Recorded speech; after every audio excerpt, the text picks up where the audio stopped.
Hello everyone, स्वागत है आप सबका आज के इस सेशन में। आई होप आप सभी बहुत अच्छे हैं एंड आपने इससे पहले वाला सेशन जरूर कवर कर लिया है। ओके, सो आज वाले सेशन में हम सेम कोडिंग डिकोडिंग के जो क्वेश्चंस हैं वो डिस्कस करेंगे। बट आज हम ऐसे क्वेश्चन डिस्कस करेंगे जिसमें लेटर टू लेटर ना ही लेटर टू नंबर्स कोड होता है। मतलब अगर कोई लेटर से आपको डायरेक्ट नंबर दिख रहा हो तो उसमें हमारे पास किस तरीके से क्वेश्चंस आते हैं और कैसे हम उनको सॉल्व करते हैं। तो वैसे again basically this is a logical और कॉमन सेंस बेस्ड चैप्टर। ठीक है, तो हम इजीली खुद से भी इसको सॉल्व कर सकते हैं। बट कई बार कोई चीजें हमारे पास अगर ऑलरेडी दिमाग में हो, कई बार हमने उसको पहले से पढ़ा हो, तो हमारे लिए वो एग्जाम में डुएबल हो जाती है ज्यादा और ज्यादा इजी बन जाती है। ठीक है, so let's start the session with this discussion of comprehensive guide book. So ये गाइड बुक आप डाउनलोड कर सकते हो, वीडियो के नीचे डिस्क्रिप्शन में आपको लिंक मिल जाएगा। ये गाइड बुक आपको पूरा आपका सिलेबस जो भी होता है एग्जाम रिलेटेड और इंपॉर्टेंट टॉपिक क्या होते हैं, एग्जाम का पैटर्न क्या होता है, तो उस टाइप की सारी इंफॉर्मेशन आपको देती है। ठीक है, सो चलिए स्टार्ट करते हैं विद आवर फर्स्ट क्वेश्चन। तो फर्स्ट क्वेश्चन देखते हैं हम क्या लिखा है हमारे पास। In a certain code language meal is written as 1 to 4 or OF is written as this and how will CAN be coded in that code language। तो लेटर टू लेटर जब होता है, जब हमको कोई वर्ड किसी एक वर्ड में पूरा कोड हो रखा हो, ठीक है, तो उसे कहते हैं लेटर टू लेटर में आपका चेंजेस हुए हैं, अरेंजमेंट हुई है। यहाँ पे नंबर में इसका मतलब डायरेक्टली हम किसी की प्लेस वैल्यूज पे काम कर रहे हैं। वहां पे हम प्लेस वैल्यूज को यूज कर रहे थे कि देखने के लिए +1 हुआ है, -1 है, +2 है, +3 है, क्या है। यहाँ पे हम डायरेक्ट उस प्लेस वैल्यूज को यूज कर रहे हैं। जैसे कि अगर MEAL 1 to 4 में चेंज हुआ है या 124 में चेंज हुआ है, तो क्या यहाँ पे रीजन होगा या क्या लॉजिक बन रहा होगा। उसी तरीके से OF भी चेंज हुआ होगा। आपको करना है कि कैन का आपको कोड बताना है। तो यहाँ पे सबसे पहला जो आपका काम होगा, पहला जो स्टेप होगा, हमेशा इनकी प्लेस वैल्यूज को एक बार लिख लो और उसके हिसाब से आगे की चीजें करो। ठीक है, तो 5, 1 एंड 12। अब मेरे पास 124 मुझे चाहिए, तो लेट्स ऐड देम और मल्टीप्लाई भी कर सकते हो आप जिस तरीके से आपको लग रहा है कि नंबर हमारे पास गिवन हो रखे। तो अभी 124 इज नॉट द बिग, मतलब बहुत ज्यादा बड़ा नंबर नहीं है, तो एटलीस्ट इसको हम ऐड कर देते हैं। एक बार ऐड हम करते हैं तो हमारे पास क्या निकल के आ रहा है, ये तो हो गया 1831 में हमारा पास ये आ रहा है। ठीक है, कई बार जब हमारी प्लेस वैल्यू को एडिशन करने के बाद मल्टीप्लीकेशन भी यहाँ पे होता है। ठीक है, तो अगर मैं यहाँ पे 31 को किसी चीज से मल्टीप्लाई करूं कि 124 आ जाए, तो ये कैसे हो रहा है देखो। अगर मैं 4 से मल्टीप्लाई करूं तो ये 124 बन रहा होगा। और ये ऐसा 4 क्यों आ सकता है, यहाँ पे हम एक चीज देख सकते हैं कि we have 4 number of letters, we have 4 number of letter, तब जाके शायद ये वाला 4 यही है। अगर OF में भी सेम चीज हो रही है तो यही हमारे पास यहाँ पे सीक्वेंस बैठ रहा है। तो O का 15 और F का 6 ऐड करेंगे 21। नाउ जब हमारे पास 21 आ गया, वी हैव 21, तो हमें समझ आ गया कि 42 तो बन जाएगा इजीली, क्योंकि इसको मल्टीप्लाई 2 से करेंगे और 42, क्योंकि यहाँ पे 2 क्यों आया, हमारे पास 2 ही लेटर हैं इस वर्ड के अंदर, इसलिए मल्टीप्लाई 2 हुआ है। यहाँ पे 4 लेटर थे, मल्टीप्लाई 4 हुआ है। Summation of the number of summation of the place value, यहाँ पे भी summation of the place values ही हुआ है। ठीक है, तो दोनों में सेम चीज फॉलो कर रही है, सही बैठ रहा है, तो यही चीज हम कैन में अप्लाई करने वाले। तो CAN कैन में आप अप्लाई करो 3, 1 एंड 14, तो ये 18 बन जाएगा। ठीक है, सॉरी, हाँ 18 बन जाएगा। 18 मल्टीप्लाई 3 करोगे आप तो कितना हो जाएगा आपके पास 54। कितना आ जाएगा ये 54। अगर हो सकता है कई बार आपके रिवर्स प्लेस वैल्यू भी ऐड हो रही हो और उसके बाद कुछ हो रहा हो, अगर आप यहाँ पे रिवर्स प्लेस वैल्यू करते तो ये आपका कितना आ जाता। मान लो this was 26, this will be 15, E का 22 और इसका 14। तो अगर हम इसको ऐड करें तो ये हो जाएगा 48। ठीक है, 48 और 29, तो हमारे पास ये कुछ इस टाइप से आता। यहाँ से अब हम 124 तक ले जाने के लिए हमारे पास कोई नया यहाँ पे लॉजिक नहीं है कि भाई किससे मल्टीप्लाई करें या एक्स्ट्रा क्या ऐड हम यहाँ पे करें। ठीक है, तो यहाँ पे जो चीज फिट बैठ रही है वो यही है, और ये हमारे पास कैन का कोड हो गया 54। ये कैन इज रिटर्न एज और कोडेड एज 54। आगे देख लेते हैं नया कुछ great is written as 2 and MAN written as only 1, और फिर इसको होप को कैसे लिखा गया जाए? यहाँ पे सिर्फ एक नंबर लिखा गया है, एक डिजिट लिखी गई है। अब इस एक डिजिट के पीछे हम क्या निकाल सकते हैं, क्योंकि यहाँ पे जब बड़े बड़े नंबर थे, थोड़ा सा ठीक नंबर थे, तब तो हम कह रहे थे कि भाई आपका प्लेस वैल्यूज ऐड हुई है। यहाँ पे एक सिंगल 1 है, सिंगल 2 है, इसमें हम क्या ढूंढ सकते हैं? देखो, obviously you know that it is not about the number of letters, ठीक है, किसी की प्लेस वैल्यू भी नहीं है ये। तो यहाँ पे 2 और 1 का क्या बैठ सकता है? अगर हम इसमें ऐसे भी हमारे पास लॉजिक्स होते हैं कि नंबर ऑफ लेटर्स या नंबर ऑफ लेटर्स, जैसे हमने देख लिया, नंबर ऑफ कॉन्सोनेंट भी हो सकता है, नंबर ऑफ वॉवल्स भी हो सकता है। तो कॉन्सोनेंट तो इसमें ज्यादा ही है। अगर हम वॉवल देखें, वी हैव 2 वॉवल, राइट, और इस दूसरे वाले में हम वॉवल देखें, वी हैव 1 वॉवल। तो ये चीज तो सिमिलर बन रही है। तो होप में अगर हम देखें तो वी हैव 2 वॉवल्स, तो hope will be coded as 2 again, so our answer will be 2, our answer will be 2, ठीक है। सो दिस, ऐसे भी टाइप के अगर हमारे पास क्वेश्चन आते हैं तो वी कैन इजिली आंसर, ठीक है। आगे बढ़ते हैं नेक्स्ट क्वेश्चन पे। In a certain code equation is written as 5 3, slide is written as 2 3, design कैसे लिखा जाएगा? तो अगेन जब हमारे पास अब थोड़ा सा नंबर आ गया, let's add the place values. तो आई थिंक ये प्लेस वैल्यूज तो काफी बड़ी जाएगी अगर हम ऐड भी करेंगे इनको, तो क्योंकि अगर आपको प्लस माइनस थोड़ा सा भी कैलकुलेशन आपकी शार्प होगी तो आप समझ सकते हो ये बहुत बड़ा जा रहा होगा, ठीक है। अब इन सारे नंबर्स को ऐड हम अगर करेंगे, इट विल एक्सीड 53, राइट। तो आप देखिए 20 20 और ये पूरा 10 कितना हो जाएगा? 50 तो यही हो गया, 51 तक यही हो गया हमारे पास, 41 एंड 50, 51, तो 51 तो यहीं पे ही हो गया, बाकी तो 3 4 नंबर को ऐड किए हुए। तो ये 53 तो नहीं बन रहा है, इसका मतलब पूरी प्लेस वैल्यूज तो आप ऐड नहीं कर रहे हो। And even if you add the reverse place values of the letters, आपका वो भी ज्यादा ही आएगा क्योंकि नंबर ऑफ लेटर्स काफी है इसमें। तो 53 कैसे आया होगा? अब अगर हमारे पास प्लेस वैल्यूज को ऐड या फिर मल्टीप्लाई करने पे बहुत बड़ा नंबर आएगा, तो हम ये 53 कैसे लाने वाले? कई बार ऐसा हो सकता है कि सिर्फ पीछे की प्लेस वैल्यू लिखी गई हो और आगे की लिखी गई हो। कई बार ऐसा हो सकता है कि सिर्फ नंबर ऑफ लेटर्स को यहाँ पे लिखा गया हो, जैसे इससे पहले हो रहा था। या फिर ये भी हो सकता है कि नंबर ऑफ वॉवल्स को लिखा गया। तो टोटल नंबर ऑफ वॉवल्स तो 53 नहीं है इसके अंदर। तो अगर हम देखें कितने वॉवल हैं, वॉवल कितने हैं और कॉन्सोनेंट कितने हैं, तो 1 2 3 4 5, 5 वॉवल है और 1 2 3 हमारे पास कॉन्सोनेंट है। कुछ समझ में आया कि वॉवल पहले लिखा है फिर कॉन्सोनेंट लिखा होगा। अगर यही चीज हमारी यहाँ पे भी फिट बैठ रही है, SLIDE, तो वॉवल कितने हैं भाई इसमें? 1 और 2, और कॉन्सोनेंट आपके कितने हैं इसमें? 3 है भाई।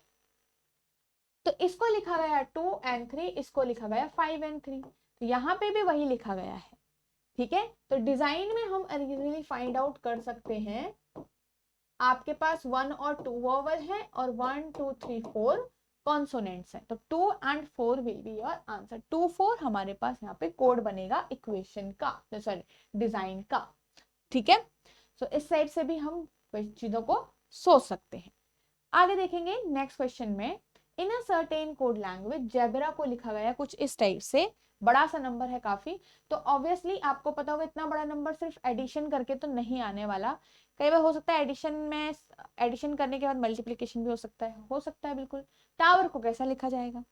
बट अगर थोड़ा सा नोटिस करोगे आप लोग और नंबर को ध्यान से देखोगे, तो हमें इतना समझ आ रहा है कि Z की प्लेस वैल्यू होती है 26, E की 5, B की 2, R की 18 एंड A की 1 होती है। तो क्या ये नंबर आपको सेम नहीं दिख रहा है? तो कुछ नहीं किया इन्होंने, कुछ एडिशन नहीं किया, सीधा सीधा प्लेस वैल्यूज को वहीं पे डाल के लिख दिया सेम सीक्वेंस के अंदर, कोई रीअरेंजमेंट नहीं की। आपका यही काम होगा टावर के अंदर भी। तो टावर में आपका आएगा 2 0 1 5 2 3 5 एंड 1 8, सो 2 0 5 2 3 5 1 8 हमारा यहाँ पे आंसर बन के आएगा, ठीक है। So B will be our correct answer. क्या किया हमने देखा पहले, हमने वर्ड को देखा, हमने नंबर को देखा भाई। तो जैसे ही हमें देखा तो हमें ये पता चल गया कि ऐसा भी होता है, क्योंकि हमने एक बार सॉल्व किया हुआ है। तो ये चीज आप अगर आगे देखोगे तो आपको भी समझ आएगा कि इतना बड़ा नंबर तो ऐसे ही आ रहा है, राइट। तो क्या किया है, डायरेक्ट प्लेस वैल्यूज को लिखा गया है इसके अंदर। नेक्स्ट क्वेश्चन को यहाँ पे से अब हम देखते हैं। DOME को लिखा गया है 8943, MEAL को लिखा गया है 43। चलो तो DOME 894 and 3 and MEAL 4 3 2 and 1। अगर आप इसको ध्यान से देखो, कई बार हमारे पास क्या होता है, जो कोडिंग अभी तक हम अरेंजमेंट्स कर रहे थे, हमने लेटर टू लेटर में भी देखा कि चेंजेस हो रहे हैं, अरेंजमेंट्स हो रही हैं, चेंज मतलब प्लेस चेंज कर दे रहे हैं लेटर। अभी तक इसमें आपने देखा कि किसी का हम प्लेस वैल्यूज ऐड कर रहे हैं, प्लेस वैल्यू डायरेक्ट लिख रहे हैं। तो 4 3 ये इनकी प्लेस वैल्यूज तो नहीं दिख रही होगी हमें। बट हम एक चीज नोटिस अगर हम करें, यहाँ पे हमारे पास ME था, ME था, 4 3 था, 4 3 था। तो जो हमारी कोडिंग होती है कई बार डायरेक्ट कोडिंग होती है। डायरेक्ट कोडिंग का मतलब आपको हर एक लेटर का कोड गिवन होता है थ्रू द क्वेश्चन, मतलब क्वेश्चन में ही आपको कोड गिवन है। कोड गिवन का मतलब है कि जो क्वेश्चन में गिवन है उसको आप डायरेक्ट ले लो। जैसे M का कोड 4 है और यहाँ पे भी 4 है, तो इसका मतलब ये क्लियर हो चुका है कि M का कोड 4 गिवन हो रखा है। E का 3, तो यहाँ पे E का कोड 3 हो गया। इसका मतलब ये तो समझ आ गया है कि हर एक लेटर का कोड उसी के नीचे वाला नंबर है। तो ऐसे ही आप बाकियों का भी बोल सकते हो, क्योंकि M और E और M और E के हिसाब से हमें यही चीज पता चली है।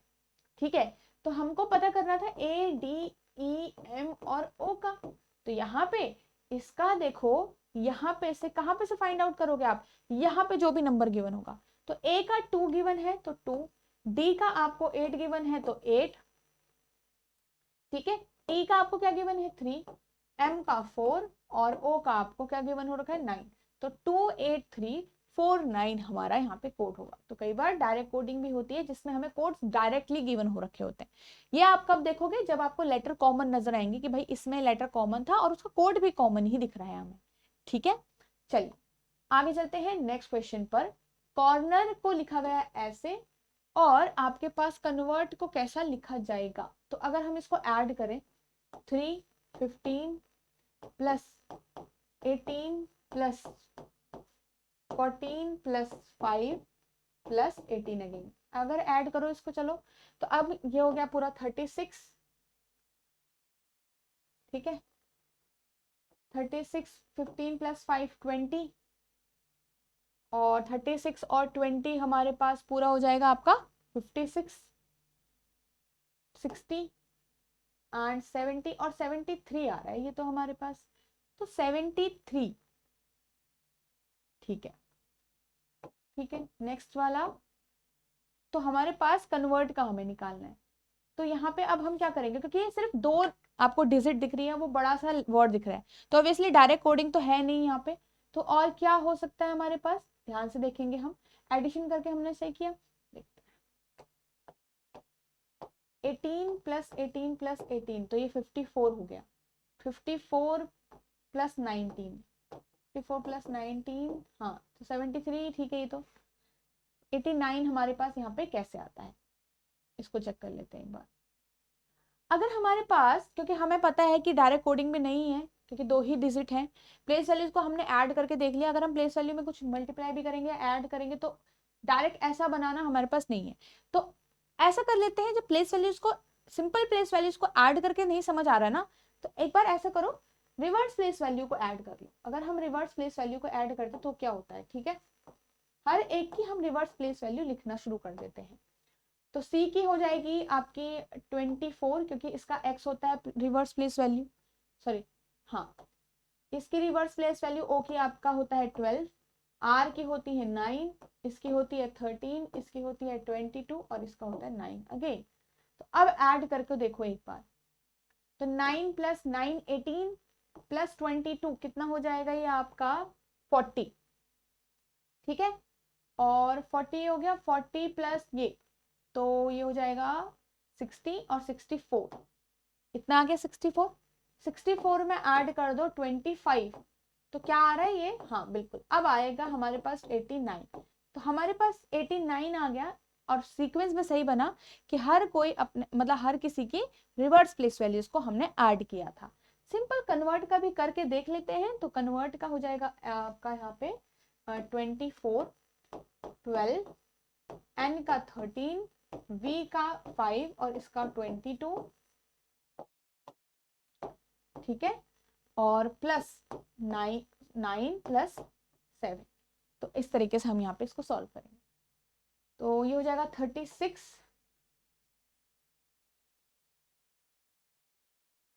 54,